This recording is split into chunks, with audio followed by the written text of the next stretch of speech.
ఎడారిలో సెలయేర్లు ఫిబ్రవరి 28వ తేదీ. వారి రక్షణకర్తను శ్రమల ద్వారా సంపూర్ణునిగా చేయుట ఆయనకు తగును. హెబ్రీలకు రాసిన పత్రిక 2వ అధ్యాయము 10వ వచనం. మానవ వ్యధలే సాధారణంగా మనుషులు ఎంతో ఆసక్తి చూపే అంశం కాగా, దాని గూర్చిన ప్రశ్నలు నేడు అత్యంత సహజం. దాని ప్రభావం సార్వత్రికం, ఫలితాలు బాధాకరం. దీనికి కారణమేమిటో తెలుసుకోవడానికి మనం దేవుని వాక్యం వైపుకు తిరిగి కొంతవరకైనా పరిశోధించవచ్చు. లేఖనాలలో 3 రకాల బాధలు స్పష్టంగా కనిపిస్తాయి: దండన, క్రమశిక్షణ, ప్రత్యామ్నాయ శిక్షల వల్ల కలిగే బాధలు. దండన వల్ల కలిగే బాధలు సాధారణంగా చెడ్డ పనులు, తప్పుడు పనులు చేయడం వల్ల వస్తాయని మనకు తెలుసు.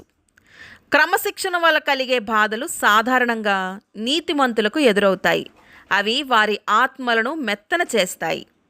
హెబ్రీలకు రాసిన పత్రిక 12వ అధ్యాయము 5 నుండి 11 వచనాలలో అపోస్తలుడు మనల్ని దేవుని చిత్తానికి అనుగుణంగా మార్చడానికి ప్రయత్నించే క్రమశిక్షణ ప్రక్రియను గూర్చి మాట్లాడుతున్నాడు. వేరొకరి స్థానంలో బాధలు అనుభవించటం అనేది ఆత్మను అత్యున్నత స్థాయి భక్తికి హెచ్చిస్తుందనడంలో సందేహం లేదు. దీనికి పోల్చదగినది అరుదే అయినప్పటికీ మానవులకు అందనిదేమీ కాదు, లేక ఇష్టపడే వాళ్లకు, నమ్మదగిన వారికి అసాధ్యమేమీ కాదు.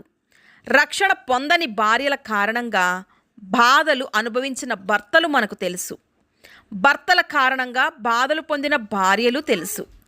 పిల్లల కోసం తల్లిదండ్రులు, తల్లిదండ్రుల కోసం బాధలను అనుభవించిన పిల్లలు తెలుసు.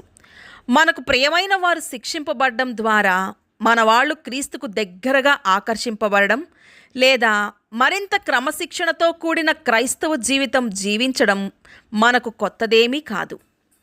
ఇక్కడే మన ప్రభు పొందిన శ్రమల ఉద్దేశము, స్వభావము మనకు అర్థమవుతుంది. మన కోసం శ్రమ పొందేంతగా మన గురించి ఆలోచించే వ్యక్తి ఉన్నాడని తెలిసిన మనం ఎంత కృతజ్ఞులమై ఉండాలి. దేవుడి మాటలను దీవించునుగాక. ఆమెన్.